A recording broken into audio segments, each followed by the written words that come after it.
Assalamualaikum warahmatullahi wabarakatuh. Baik, saya Anita Selawati akan menyimpulkan materi dari tema kelompok 5. Yang pertama itu ada pengertian etika bisnis dan ekonomi Islam.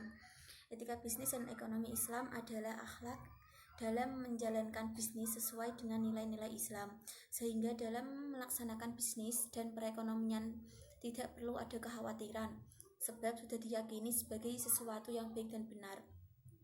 Salah satu rujukan etika dalam bisnis itu ialah etika yang bersumber dari Rasulullah, yaitu kejujuran. Terus etika dasar Islam yang melandasi kegiatan bisnis dan ekonomi itu ada 4. Yang pertama al-tauhid, yang kedua al-adil wa al-ihsan, yang ketiga ada al-ikhtiyar, yang keempat ada al-fard. Yang pertama itu al-tauhid. Al-tauhid itu prinsip yang mengajarkan tentang keesaan Allah. Yang kedua itu ada al-adil wa al-ihsan.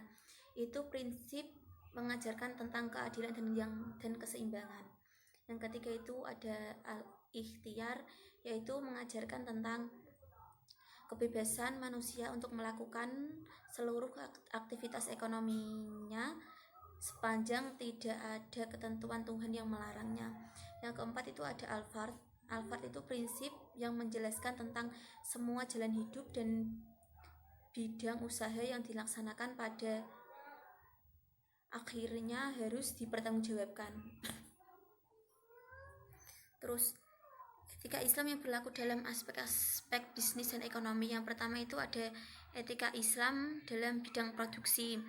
Itu ada beberapa prinsip. Yang pertama itu ada tidak memperkerjakan tenaga kerja di bawah umur.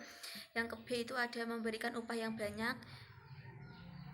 Yang C itu menyegerakan memberikan hak kepada pekerja. Yang kedua itu ada etika Islam dalam bidang konsumsi.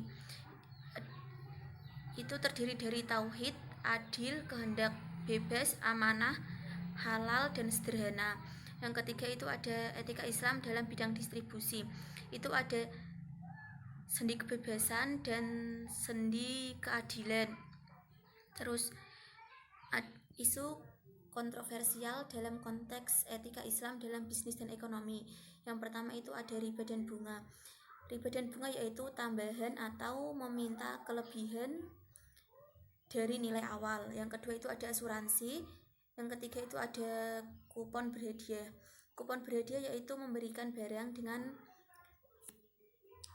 mengundi surat kecil atau karcis dan tidak ada tukarannya atas dasar syarat-syarat tertentu yang diterapkan sebelumnya, yang bertujuan untuk mengumpulkan dana atau propaganda peningkatan pemasaran barang dagangan. Terus yang terakhir itu pendapat saya itu di dunia ini kan persaingan bisnis usaha memang sangat ketat. Maka dari itu kita sebagai pelaku usaha bisa mengantisipasinya dengan cara mempelajari dan menerapkan etika bisnis Islam dengan baik, supaya kedepannya tidak ada kesalahan dalam menjalankan bisnis dan menghadapi persaingan bisnis tersebut. Kita juga harus mempelajari etika bisnis yang diajarkan Rasulullah, salah satunya yaitu kejujuran. Tidak hanya itu saja, kita sebagai pelaku usaha juga harus memahami dan memperhatikan tentang isu-isu kontroversial dalam konteks etika bisnis dan ekonomi, supaya kita bisa berhasil dalam bisnis yang kita jalani.